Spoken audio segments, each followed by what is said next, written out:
Yo, Dusty Bogan here. How's going? We have our special guest, Gabriel from Australia First. Hello, guys. How are you all? I love Great that. to be on. I love that blue hat you've got sitting there. It's like almost it's a mullet flap short of being like right close to my Dusty Bogan hat. I know, right? It's just missing the nice classic look. Yeah. I call it the synthetic mullet, bro. Protects me neck from the sun, you know. Well, you know, you got to do what you got to do, right? You got to keep safe out there. Safety first. Safety first, mate. I learned that at bloody Wednesday night's vote no protest.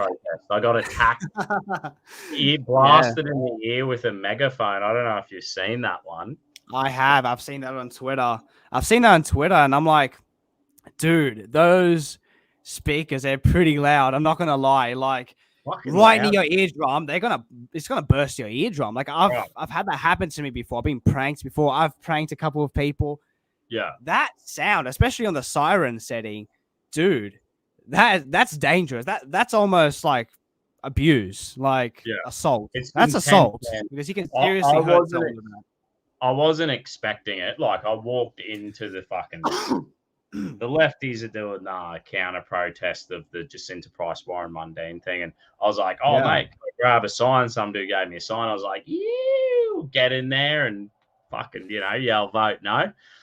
You can see in the footage. I'll pull up me. Yeah. Where is me Twitter? I've got it here. I'll just drop the fuck. You can see he bounced off and hit his nose. I didn't even mean to do that, so I feel sorry for the young. Like he's just a fucking young kid, man. He's a young uni student. I hold no. You know what I mean? I'm sure this kid will mature and change his political opinions. You can see how he walks right up to me, man. Like this is what I didn't get. He walks right up to me, man. I take 2 steps away from the guy. Look how big that fucking thing is. That's bigger than mine. That's like a professional megaphone. Fuck, mate. That's for like talking to people 1,000 meters away from you. You know what I mean? That's at least a $400 megaphone. I'm not gonna lie. That's like an expensive megaphone right in your eardrum. I mean, these socialists aren't cheap. Look at him, bro. He went again. Like this is the crazy part of it. I pushed it. I didn't mean to fucking tap it. Look, he kind of, let's call it. He reacted and pulled it back into his own head. That's my call. But look at it, bro. I go, mate, you hurt my ear. He goes again. He chucks it in my face again. What a fucking nutter. They don't learn their lesson. The kid's a spaz, man. I hope the kid's he's probably got fucking autism and is fucked up or something. I don't know. It's not based. It's definitely not based autism, but hopefully he can convert that autism to something based. Yeah, if we became we could just, a few beers, maybe go for a walk in the bush, get him in touch with nature, put him on a job site for a week, and he'd just put him a week of concreting, it'd be a full-blown fucking. He'll sign up to Australia First, mate. He will, definitely. Just send him out in nature so he can connect with nature and Christ. Start praying. Send him to church. Send him to a job site. That's really what should happen to this man. It should be mandatory. If it doesn't happen, he will be sent to jail. That's the society we should live in. We need masculine men, correct? We need masculine men. That guy looks like some soy boy, some sort of femboy, like just total. You think about this shit, bro. If you did this shit on a job site, not only would you get your head fucking bashed in, they would sack you at the same time. You would get bashed. If you put a megaphone in someone's head on a job site, you'd get beaten up and then you would get the sack. So, like, work health and safety, this kid's an absolute fucking moron. Well, hopefully he learned his lesson. I mean, hopefully, probably he hasn't, but, hopefully he doesn't do it to someone else because lucky he did it to you because you're a nice guy. You're a Christian. Hopefully he learned his lesson. It won't happen again where he could get, in a serious situation. That's Possibly right. hurt. I feel like as a Christian, I was like, I just lifted my arm up. Yeah. I watched him smack. I thought he like smacked because I just lifted my arm up, right? Yeah. And because it's got that long fucking lip on it, it's probably swung back at him. And I thought, oh, the idiot has pulled it and hit himself in the face. That's what it looked like to me when it happened. Looks a bit different on the camera. Yeah. I thought, oh, fuck, he smacked himself in the head. What an idiot. That just makes us both look bad. You know what I mean? No, for real. Absolutely. I mean, look, you acted in self-defense. I mean, I really can't blame you there. But I guess the question I have for you would be, it would be this: like, would the police come after you for that? Because in Australia, you can't defend yourself, right?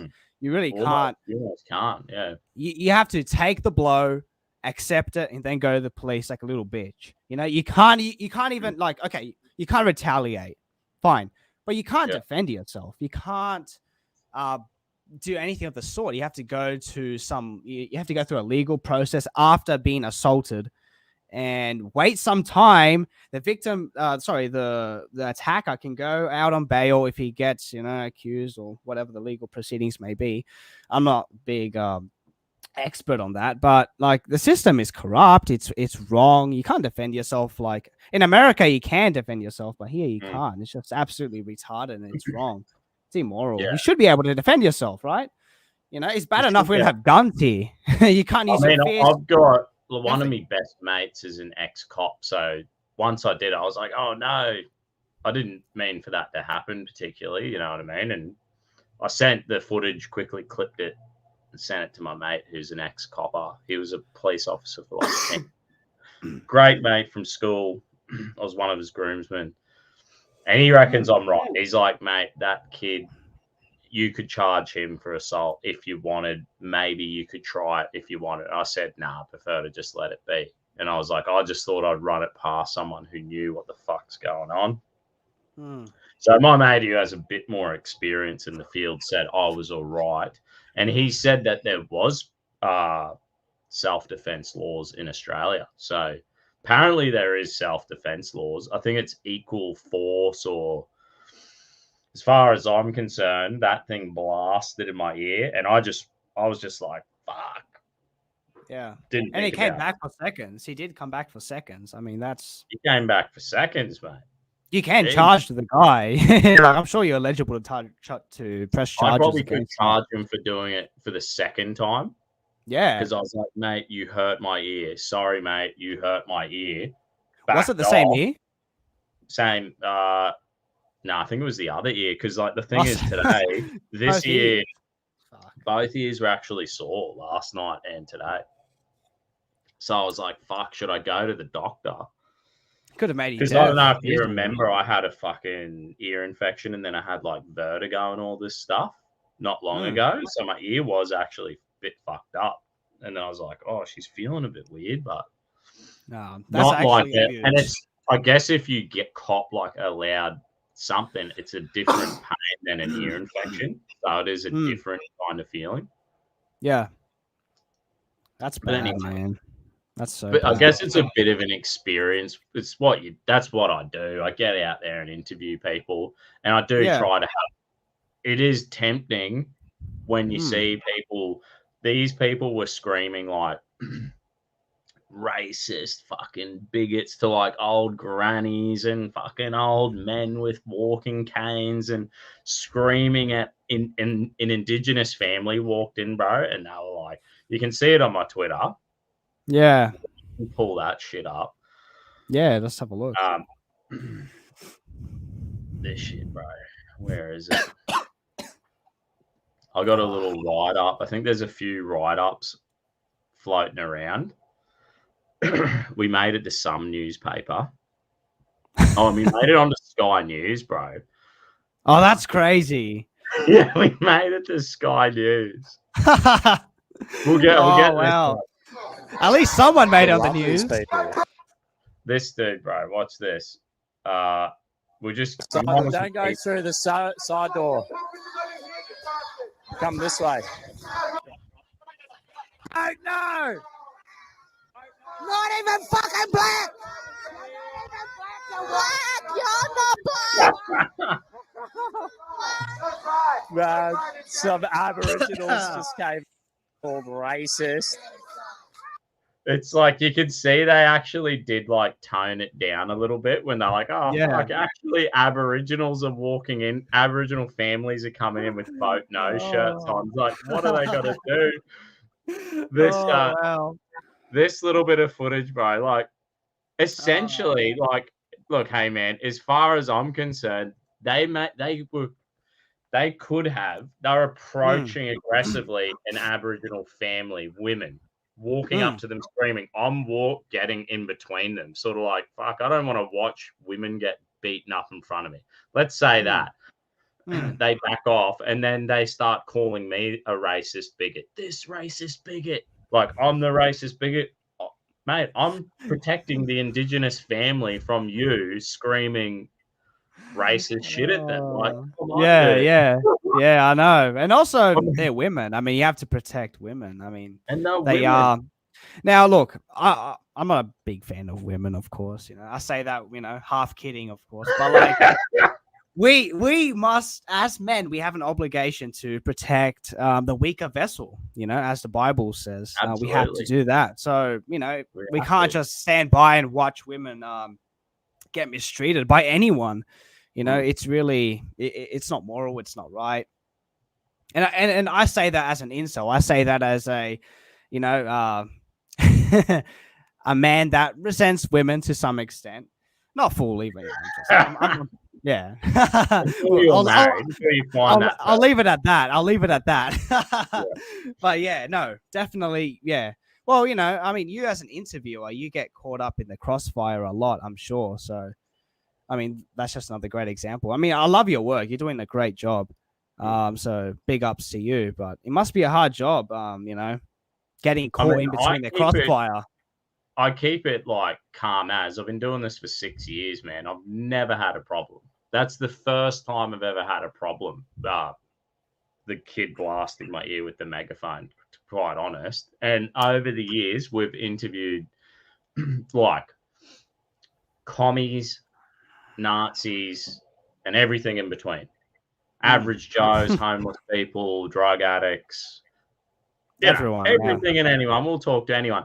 And do you know what, man? Like, the weird thing is these socialists. I think that particular group, we could see them with the sign. They were like Brisbane Socialist Alliance or Alternative. They're really fucking weird. Well, they're like your Antifa types. Very aggressive. They just want to scream and yell. I'll talk to guys with hammer and sickles, but like more of an older generation communist. And they're actually happy to talk. They'll talk to you.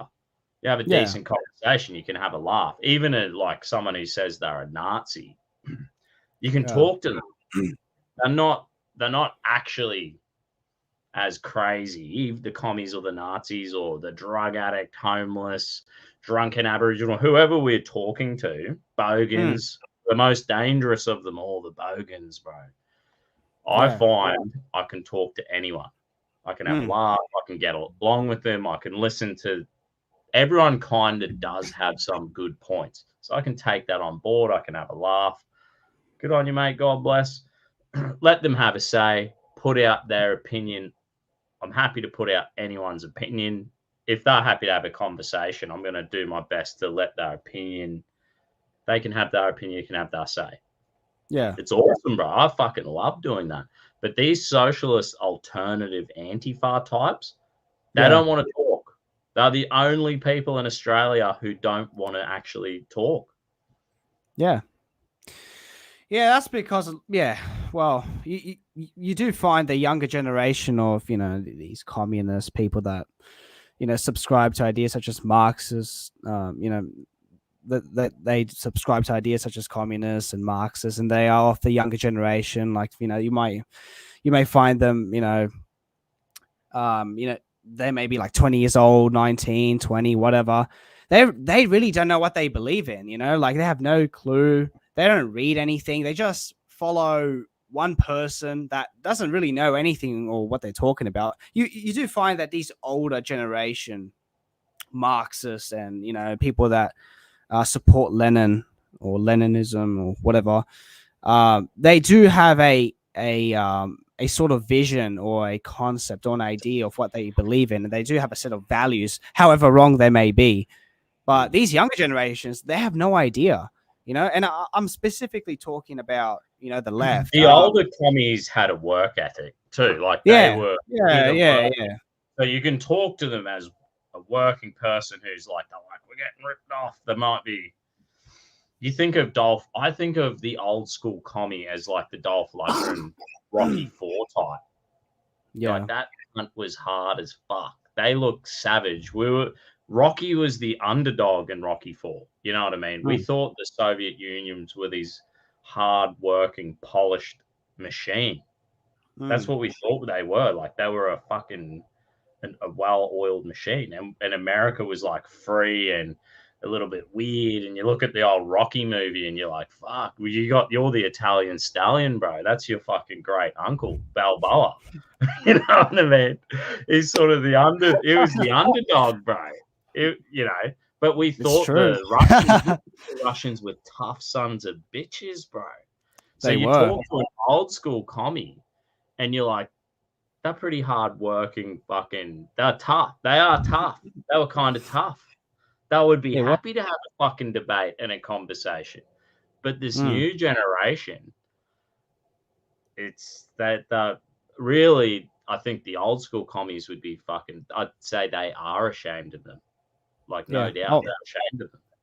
I would say that, yeah. And it's all down to the environment you know, you're influenced by. Like you said, you know, these old commies, or, you know, even commies here in Australia, you know, like they had a work ethic. They worked hard, you know, I guess, because back in the day, everyone did. And now they worked hard and they complained hard. Now it's just all the complaining with no work. Yeah, exactly. And like all these younger people, like they go to uni, they study this useless, you know, gender degree or whatever you want to call it. They don't work, you know, they probably have rich parents. Most of these kids, they come from rich families sometimes, you know, like that's mainly the case. And they never had a job, you know, their parents bought them their car. They don't know what hard work is, like you said. And, you know, somehow that transpires into their political belief system, you know, and like they don't research anything, they don't know anything. That clearly shows it's just laziness, you know. But that's them, I guess. Moving over to the neo-Nazi side, I guess, the opposite side of the spectrum, you really don't see that much, you know. Like they do know what they're talking about, you know, from folks from that side of the split of the right wing, you know. I guess you could say the far right or extreme far right. You know, it's a little bit different when it comes to them. Yeah, but I think like one thing, excuse me, you know, I do often say this, that we have to say that poor economic management and poor management of the country is what is leading to seeing more Nazis and commies. Like, people feel disenfranchised. They think they can't afford to buy a house. They don't know. Like, there's not this prospect of a bright future. So they just go like, fuck it. And they get like that. You just get a bit black-pilled, whether they go left or right to that. You know, I think it's like not a lot of people, but that's where people go because they feel disenfranchised. Now, who's to fucking blame? I think I guess the older generation is to blame because they took the easy way out. They didn't make tough decisions. They fucking blew out budgets, or there's simple things like they should have banned foreign ownership of property years ago. We shouldn't be having a housing crisis. Housing prices are fucking, they say it's like 4 times harder to buy a house for a young person today. The amount of debt per income that you're going to get into. So people are like, oh, I've got a 30-year loan and it's a much more bigger chunk of the budget to pay your house off for 30 years. And they're like, Well, and then they want to get married and have kids. What happened to the Aussie dream? These kids don't have the Aussie dream. These young people don't have the Aussie dream. Well, and then they go and they start to, read some Marxist books, or they read some Nazi shit. I don't know. Who's the fucking blame? Who left this country and who has let this generation, we've inherited a fucking worse than the generation previous, shouldn't have happened. Yeah, I would agree with you there, but like, I would blame our current situation on democracy, because you are right when you say the older generation, I guess you could say they voted the wrong way. They voted for legislation and laws to pass that would affect the younger generations, and that's what we're seeing today. Like you're seeing things like, like the prices for homes just rising continuously. People from my generation will never be able to buy a home. Possibly, I probably won't. I have no idea. It's just getting so out of hand. Economically. And then it's you look at like Ponzi scheme. Like I find with young people, it's like I'm like telling them, I'll be like, mate, I bought a house 12 years ago. And I'm like, honestly, I'm sort of like looking at buying investment property. And then I'm like, but here's the thing, am I buying into the Ponzi scheme? Even 12 years ago when I bought, it was affordable. There were affordable suburbs in Brisbane. You could afford to buy a house, reasonably close to the city. Yeah. But now, if I was to enter the market now, well, my wage has fucking no way gone up in pace with property prices. You know what I'm saying? So it's like I'm sitting and I'm going, fuck, I've saved up. I worked 2 jobs when I was 22 years old, and I fucking worked all day concreting 6 days a week, and I was working 3 nights in a factory driving a forklift, doing extra 15 hours, 20 hours a week. Did that for 12 months to save up that deposit, and I've got that deposit, you know what I mean? It was awesome. I know. So I did that. It's like, you did the right thing. That's what we all should do. But can you even do that now? Can a young gun even do that now? You need a 5% deposit on a $800,000 house. Yeah, maybe you're lucky. Yeah, like your salary, like you said, it doesn't go up; it stays the same. But do you know what goes up? Your electricity bill, your water bill, your things like buying groceries. Milk costs more now than it did 10 years ago. Bread. I remember going to Woolies, and the bread for like a loaf of bread, it'll be like $2.50, $3. Now it's like $5 to $6. I'm like, what's going on, right? Things like that, just a simple stuff that add up, in your day-to-day life and do affect your spending habits, and in turn your lifestyle. Like you have to spend more on certain necessities like electricity, and you can't save to buy your own home or buy a new car, or like, other necessities you need. You're just stuck in this rat race. You got to keep working. And it goes back to what I was saying, like it's all to do with democracy. The older generations always voted in favor of policies that have now affected us today, and the younger generation. It's all to do with democracy. And I know people, like they'll probably try and bypass that and say something along the lines of, oh, democracy is okay. It's just the people voting. But like, can we really count on normal, like your everyday Australian, the person walking down the street, the person living next door, to vote on policy, especially now that we live in a very multicultural country, right? Unfortunately. It's unfortunate, but like, can we count on these people that may have come to Australia 10 years ago, that may have gotten their citizenship, to vote on policy? Like, for example, The Voice, right? Can we really count on these people to vote on something like The Voice that will affect Australia and the future generations for years upon years to come? Can we? Do you know what I mean? So it's not just the voters, it's democracy, the whole concept in general. It may have started off as a great idea, but over time that idea erodes.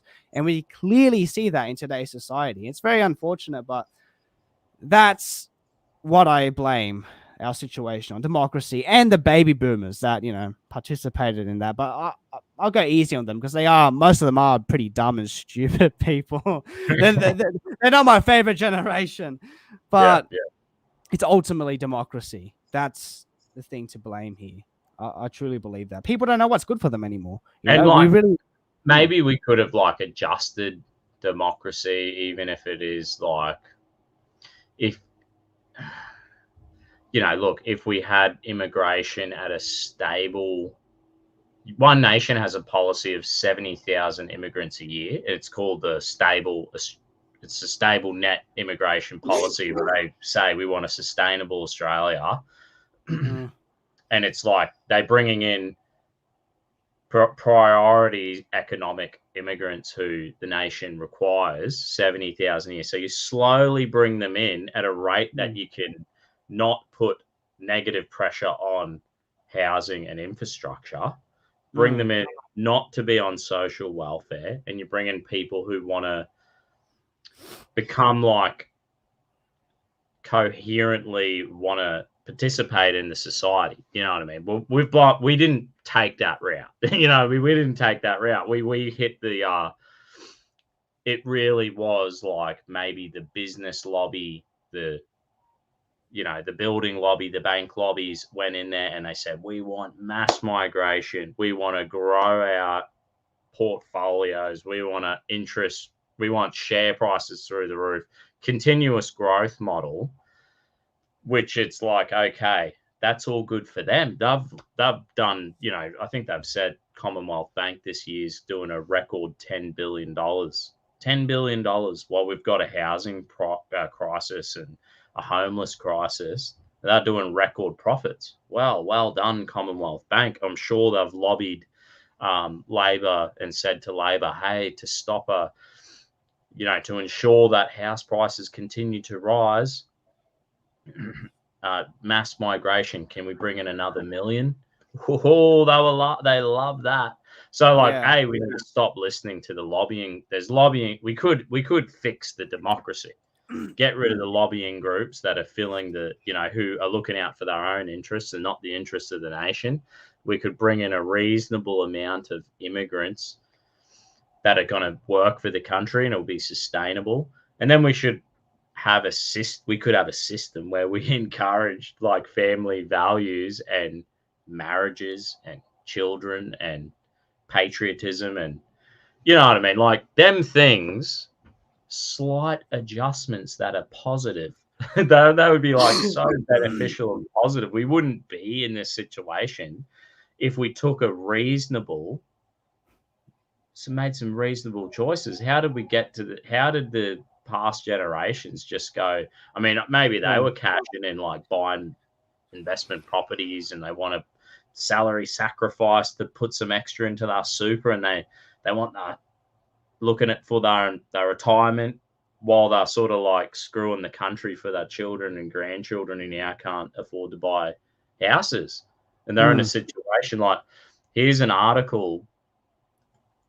Well, you think like, where did this come from? Queensland. They're saying this week we should expect record price hikes. They're saying on average we should be looking at $2.50 a litre for petrol. Wow. New record, Queensland, $2.50 on average. Don't expect the prices to go down. They're like, go out now, rush out now and fill your tank, mate. What for? What's the point? You're going to run out of fuel in a week and then you got to pay. Like I can buy fuel right now for $2 a litre. It's going to go up by 50 cents, bro. They're telling me it's going up 50 cents. 3 years ago, it was $1 a litre. $1. And now they want me to pay $2.50 a litre. My pay went up 2%, bro. 2%. That's TV didn't give me a fucking pay rise at all. No, I think I did. I think I stuck in a $50. I think I said, "Fuck you, Gavin. I need an extra $50," and he gave it to me. God bless him. Yeah, that's insane. Wow. But yeah, like I want to take a quick swing back to what you were saying about immigration. Yeah. I think you mentioned sustainable immigration. I think that's what you said, right? Yeah. Like I'm not sure exactly where you stand on immigration. Do you believe we should take in a certain amount of people, like just a small group of people? I mean, look, I think the best policy that's on the table right now would be from One Nation. Yeah. And like, this is the only realistic political party that has. There's a left-wing party called the Sustainable Australia Party. Nah, they have the exact same policy as One Nation, and our number is 70,000 a year, which would be stable. It'd be stable. There'll be, and the thing is we're aborting a fuckload of babies. Like if them babies, because if they go like, we need 70,000 immigrants a year, so the population would be stable. It's not going to shrink.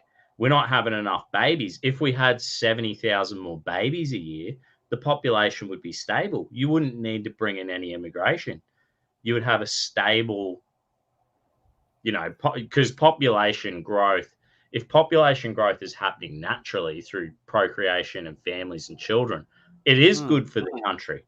It creates economic growth. You know what I mean? There's more consumers. You've got reason to build new houses. So like growth is good, but sustainable growth is what you want. So it doesn't fuck the infrastructure and the housing market.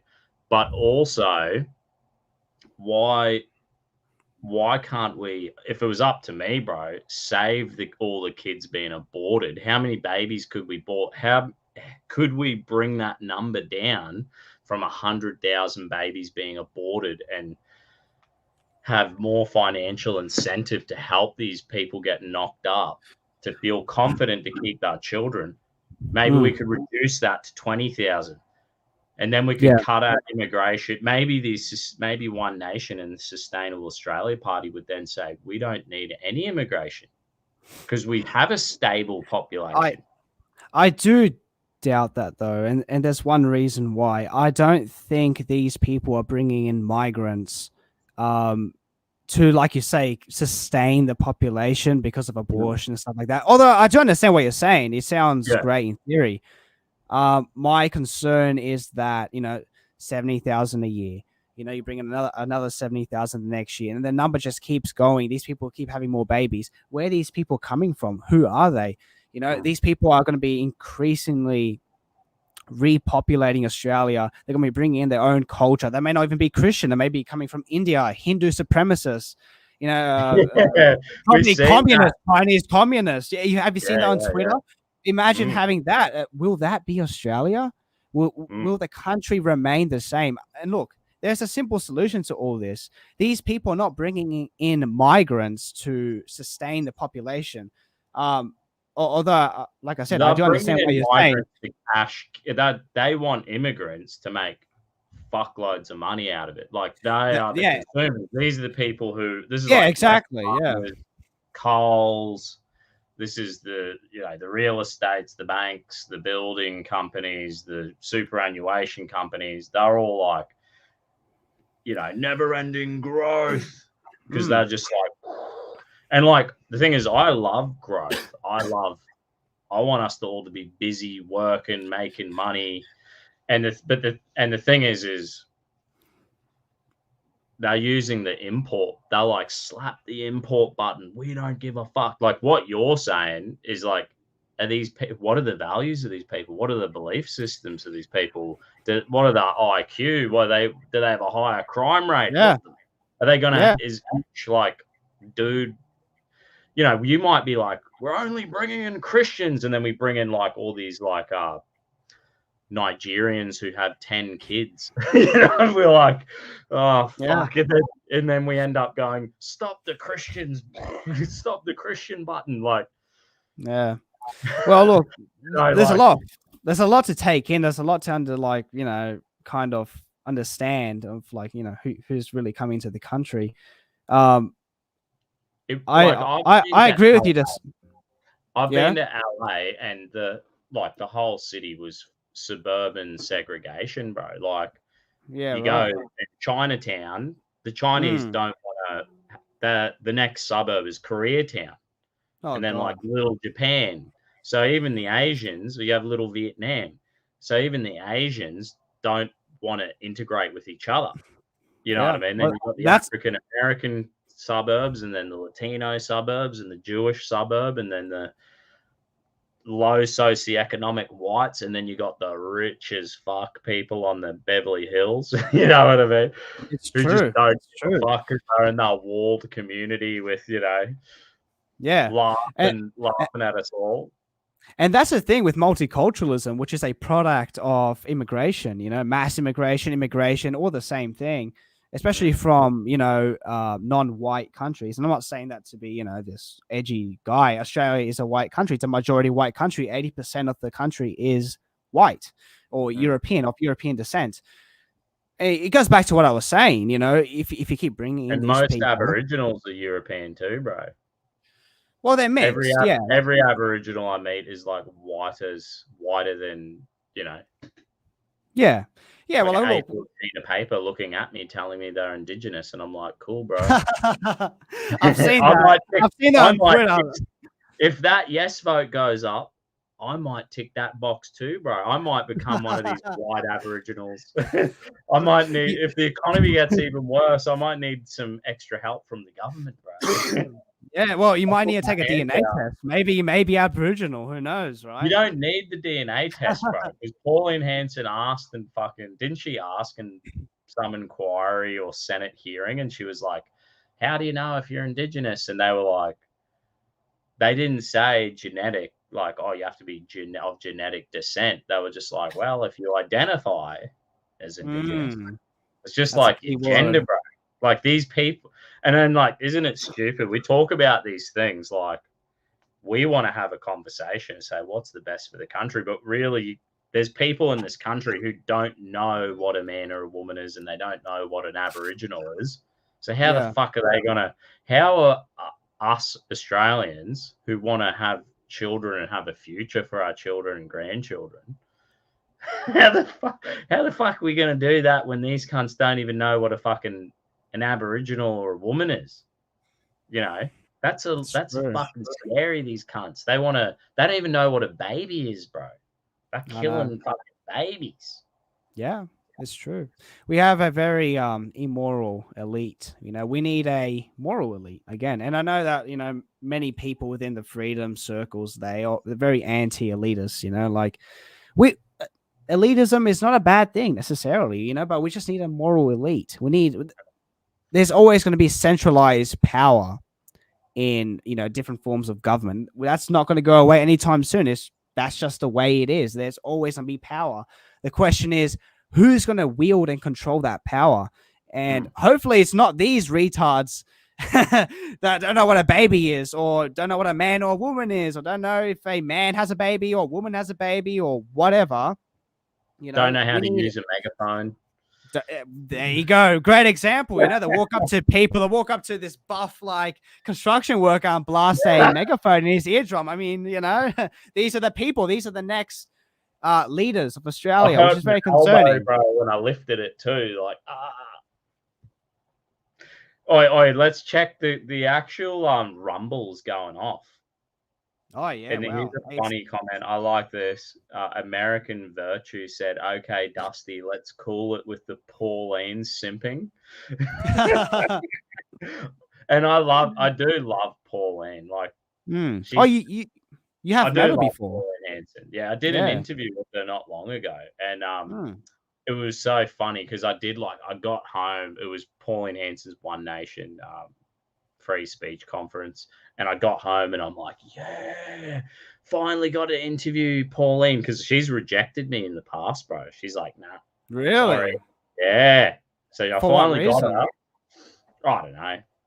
Whatever. I always be polite. You know what I mean? When talking to, I guess, like, look, even the little interview we did, I didn't even hit her with anything hard. I was just friendly and nice. I thought, whatever. For next time. Yeah. Maybe for next time. Once if we got like comfortable with each other. Yeah. You know what I mean? Because I feel like Pauline, we all know Pauline, she's a bit like,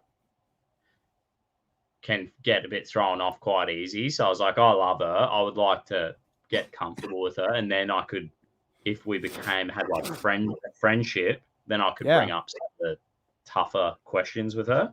So that's sort of, and that's like, you know, that's Pauline simping, bro. That's Pauline simping. I did a quick edit. This is the truth, bro. I did the edit. I got home. I did a little quick edit, and I was like, "What do you reckon, babe?" Just before I go to bed, and my missus goes at the end of the interview. I'm like, dead set, bro. I said to Pauline, I was like, "Thanks, Pauline. Love you, Pauline." And my missus is like, but even my missus gave me shit, bro. She's like, "You said I love you, Pauline."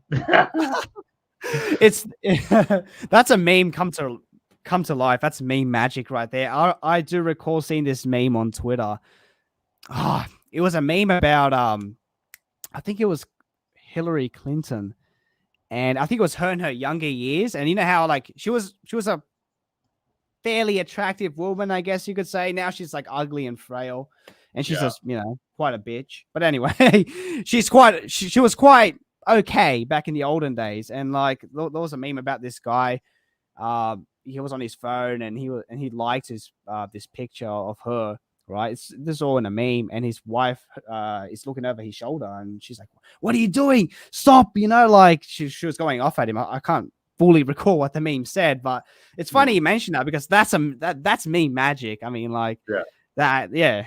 I do. I want to make like a little clip of just like me saying like, "I love you, Pauline Hanson," and maybe I'll just be like an hour of me just saying, "I love you, Pauline Hanson." So like some cunt's gonna go to me Rumble, and it's just fucking an hour. Just make it the intro to your live stream. Your waiting lobby. I love you, Pauline. If you're waiting for a stream on Rumble, you can like upload a little clip that goes over and over and over again. So it'll just be me. Yeah. Being like, "I love you, Pauline. Love you, Pauline." I'll start reverse brainwashing our mate. American Virtue. I need to reverse brainwash you with like Pauline Hanson love. Okay. I'll see. Can you see the Rumble comments? Because we could pull up some.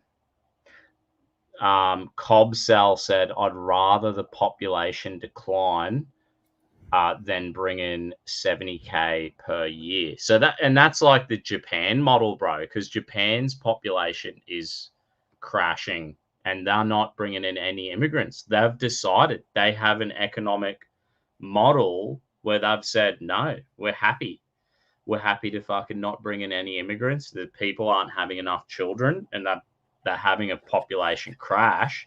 They're predicting Japan will go from like 140 million, and they're saying it could drop down to 40 million by like 2100. So they could lose 100 million Japs because there's something wrong, probably because they're neighboring the biggest communist country on earth. They're probably Japanese fucking propaganda or something. I don't know. What the Japanese need to do, since they are a very homogenous country, you know, everyone's the same. There's hardly any immigrants. The population is declining. That's unfortunate, but they are unified by the same race. You know, everyone shares something in common. They need to get a grip of themselves. Join your far right party, far right group. Start getting into places in government where you can start making changes, because it's the government it's the current system that's the cause of the population decline, you know, because they work the government passes laws, you know, moral laws. So if they allow contraception and abortion laws to continue, that's a problem. If they can attack that aspect in the culture, right, in their culture, they can turn this around. If they turn this around, Japan will be a homogenous country, and they can slowly build their population, you know, and still remain a homogenous, unified Japanese country. And I think that's what Australia should do. You know, Australia's full. Australia has enough people in here already. We don't need that. We need the government to start focusing on their citizens, on people that lived here for generations, perhaps even, since Federation or whatever. People that have come on the first fleet or people that live here already. The government should start focusing on these people and start investing their time and their efforts into educating these people instead of bringing in people from Nigeria or India into their universities, our universities, giving them an education so they can take Australian jobs or use that education to go back home where an Aussie could have had that opportunity instead of these people. Like, we need to be Australia first in that aspect. We've got to stop handing out opportunities to people that don't belong here, people that, Have you ever thought, like, I thought that you could do zero, like if we fixed,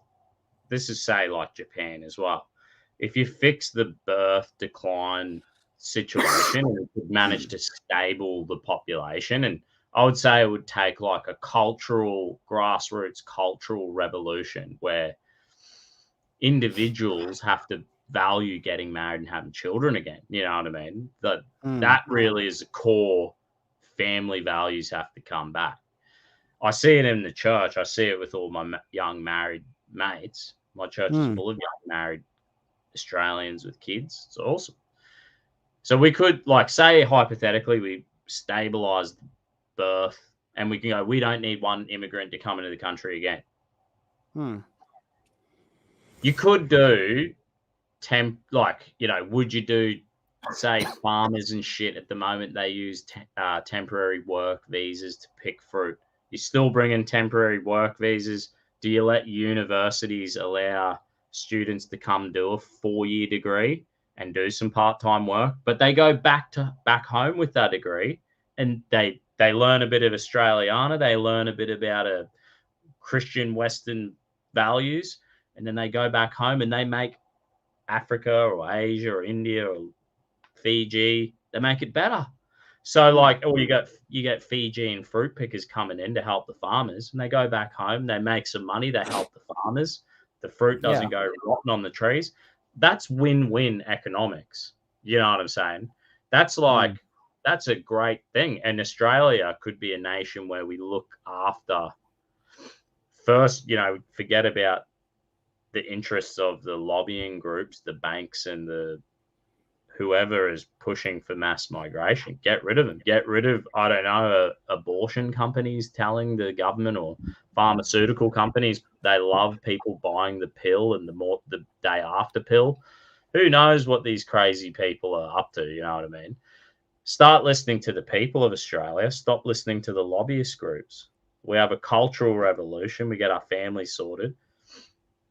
A country that looked after the people, and you could actually help other countries while helping yourself if you're smart, like the Fijian fruit pickers and the fucking Filipino who wants to come study nursing, and then she goes back to the Philippines and she's a great nurse in the Philippines and helps another Christian nation. Like, you get Fijian Christian fruit pickers who come for a season, they go back home, they help Fiji, Christian nation.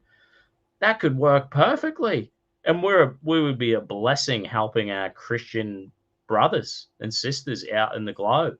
And we're looking after our own here. Perfect. Yeah, sure. I mean, that is a Christian spirit.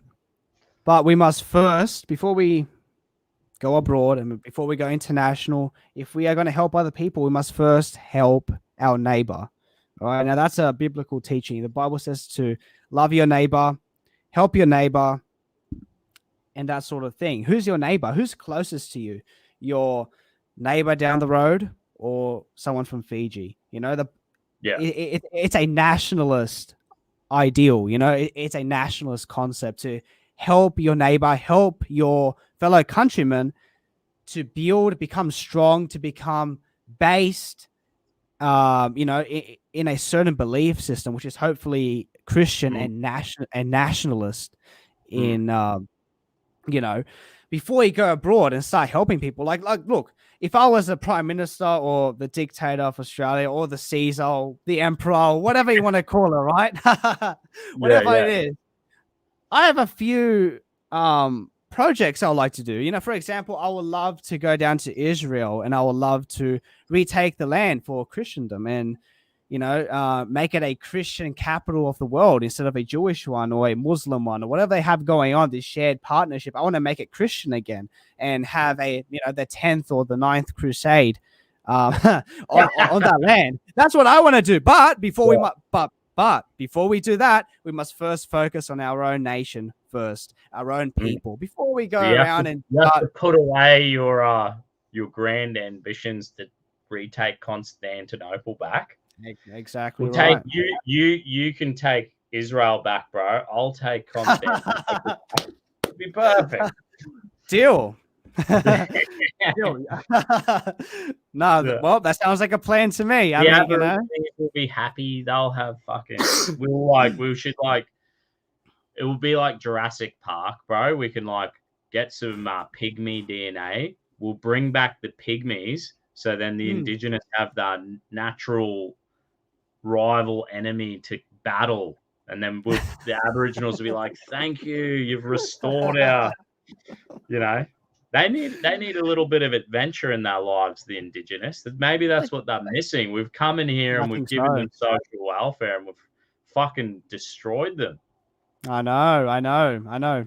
Definitely. We need to give them some sort of purpose. I think that's what they lack, you know, and it's definitely not, you know, in the institutions. And I even thought, imagine the indigenous, bro. Imagine if you could go and they did indigenous hunting trips. And a foreign, you know, people go to Africa to shoot fucking buffalo, or they go to elephants, giraffes, People would pay to go on walkabout and go on fucking hunting trips with indigenous people. But they you can't even kill these native animals anymore. You need a permit to shoot a kangaroo now.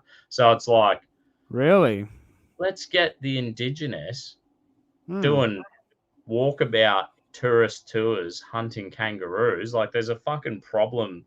Get them killing there's wild cat and wild dog problem. Get indigenous people bringing in tourists, taking them out on walkabout hunting trips.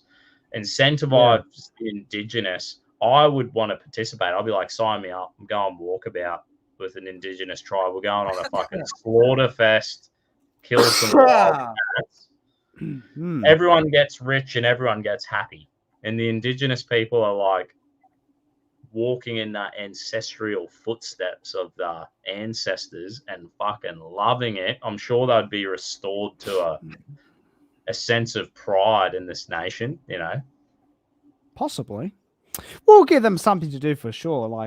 I don't believe in mistreating our Aboriginals at all. You know, I mean, they should be taken care of course, you know. But but yeah, yeah, man. I don't even know what income splitting is, but here's even some good ideas. How about we incentivize mothers to look after their own children at home instead of giving rebates to childcare providers? Holy fuck.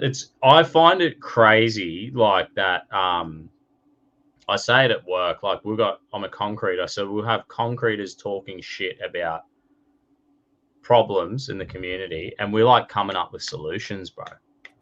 Yeah. And we're bang, bang, bang, bang, bang. Well, we could do this. How the fuck are we're supposed to be retarded concreters, the lowest scum of the earth, and we're sitting there eating smoko on a milk plate drones. Yeah. We're trying to come up with some practical ideas to fucking make the country a better place. And why can't these politicians do that? Yeah. Well, the politicians are bought, of course. I mean, they have sold their soul. They have sold everything they can contribute to our society in a good way to people that want to use it in a negative way. And, you know, us, I guess we can both say we're tradies. I'm almost a full tradie. I know I'm an apprentice still, but you're a tradie. I'm almost there.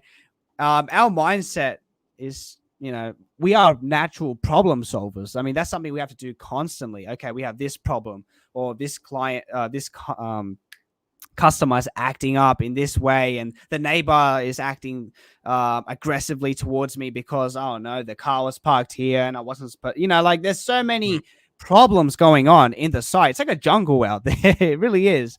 It's full of problems. We have to solve these problems, and I see that every day. I have to solve some problems. My boss has to solve some problems. You have to solve that problems. Your boss, your employer, whatever, your colleague, your work colleagues, the laborer, they all have to solve a problem. And I think, tradies are really good like that. We are anyway. Practical, mate. Very practical, very, simple solutions. Like most of the problems we have in our society are very simple and easy to fix. Very simple. Why do we have a problem with, the rental crisis? That's an easy solution. There's things like, like the rental crisis, things like that, like stop bringing in immigrants, like maybe then we can have more homes for Australians, like I will have kids one day and they will be able to purchase a home instead of a family coming in from India or something like that. It's very simple, like most of the problems we have, they're easy to solve, and just goes to show, the politicians don't want to do anything to help us. Here's an article. I showed my missus this today, and it's like, I was like, oh babe, we stayed next to this hotel not long ago. We stayed down the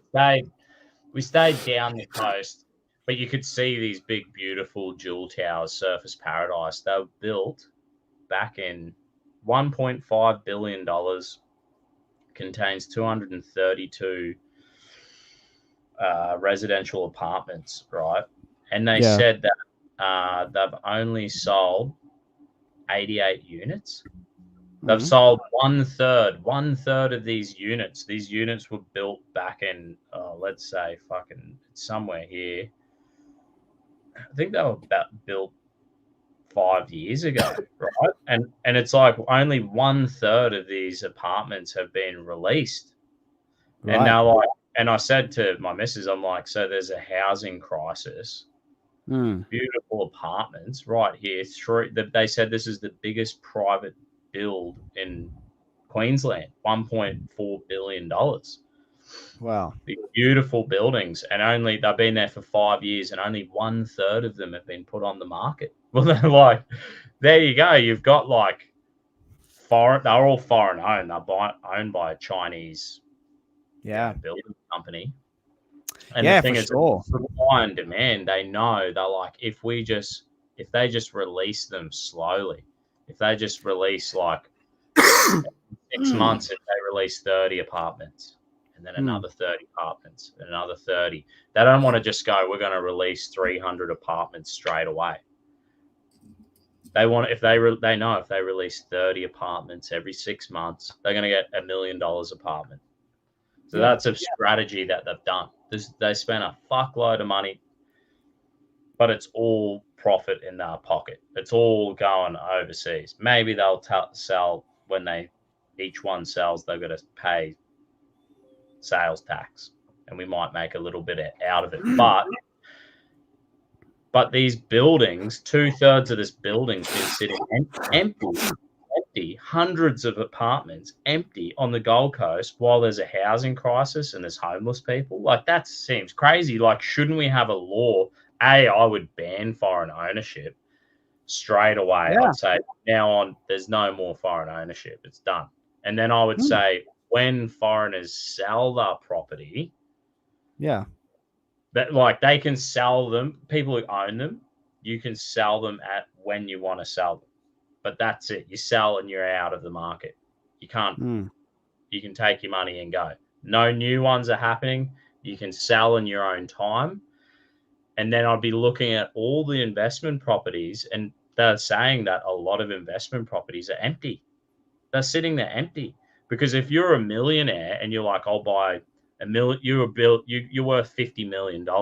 You go buy $1 million apartment on the coast, You just keep it empty, bro. You don't need to rent it out.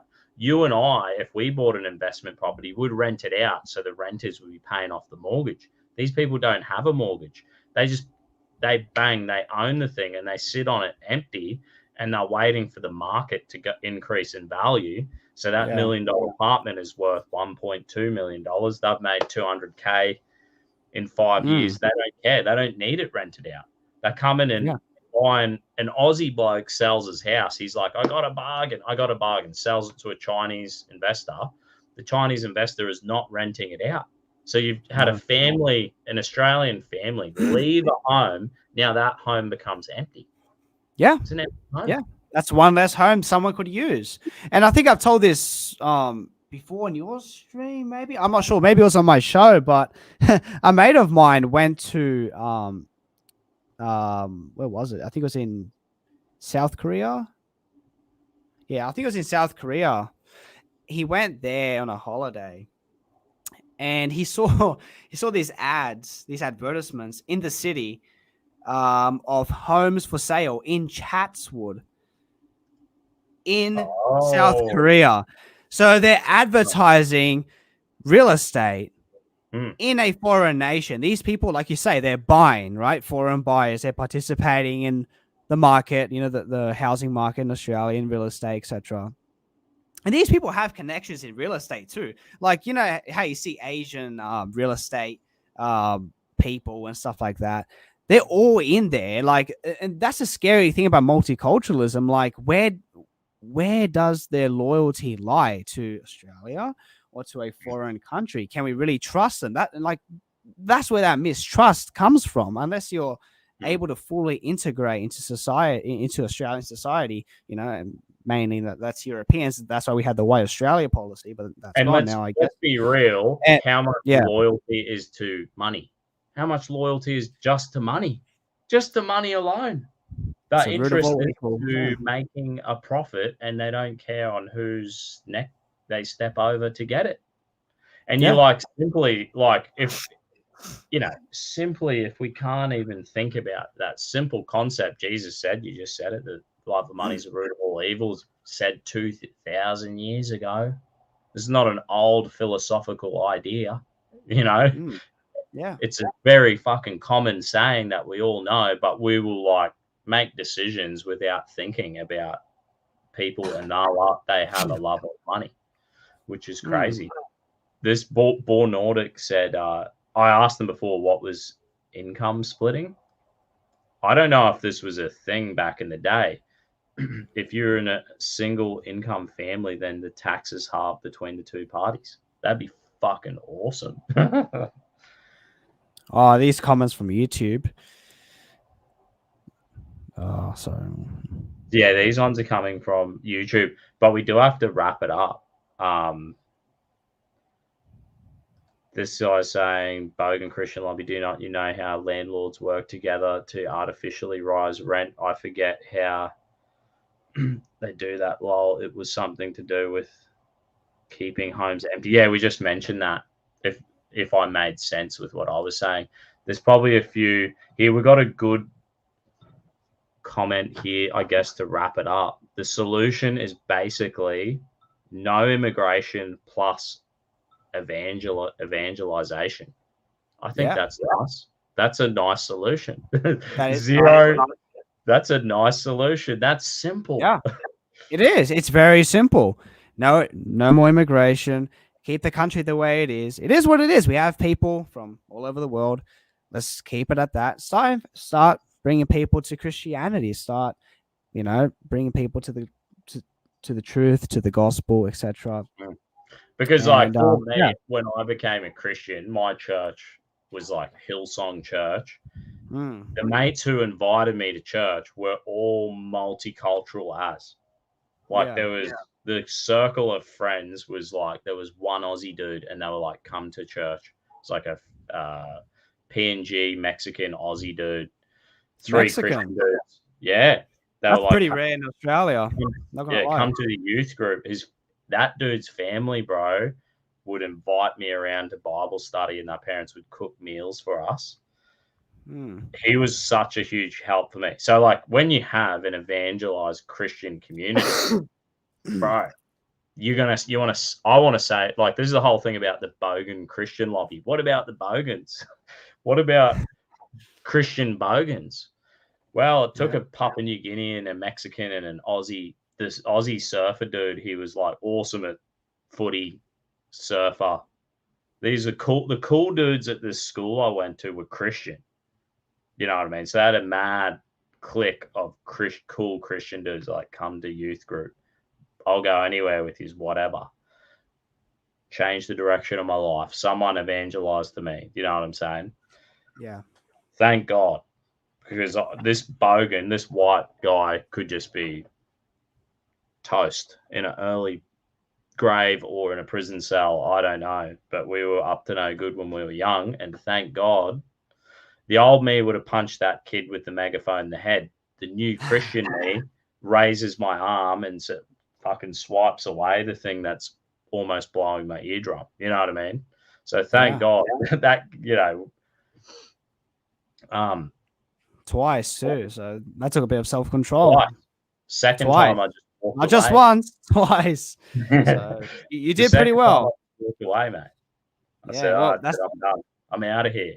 Turn the other cheek and walk away. The cop said, move on. After that, a cop said to me, he's like, oh, mate, time for you to leave. And I was like, yeah, mate, no worries. I'm out of here. It's funny how you're the victim, but somehow they told you to go, not them. Interesting. Yeah. But I'm more than happy to go. Like, I've got kids. I'm a married man with kids. Did not intend for my eardrums almost to blow out and have to be in that situation. So it is what it is. And I'm more than happy to not even be in that situation. Next time you should bring your earmuffs. I'm going to bring some earplugs. I doubt, look, in 7 years of doing interviews and filming protests, first time I've ever had a situation like that. So I doubt it's ever going to happen again. But if I ever see if I ever think, I'm going to go walk near a crazy fucking person with a megaphone, I'll probably pop some earplugs in first. Yeah. That's probably if I want to get that winning photo, I'll be like, right, this is a great photo opportunity, but there's a spastic with a giant megaphone. I'll be like, pop the earplugs in and then get that photo opportunity first. Like, well, you gotta do what one you gotta day do. I might go to church again. That'd be sick, bro. Do it. You'll never regret it. Best thing I ever did. Yep. Alrighty. Well, thanks, Gabriel, brother, and we dropped your Twitter and Telegram in the description, so please give him a follow. You do a stream. You do a weekly stream, don't you?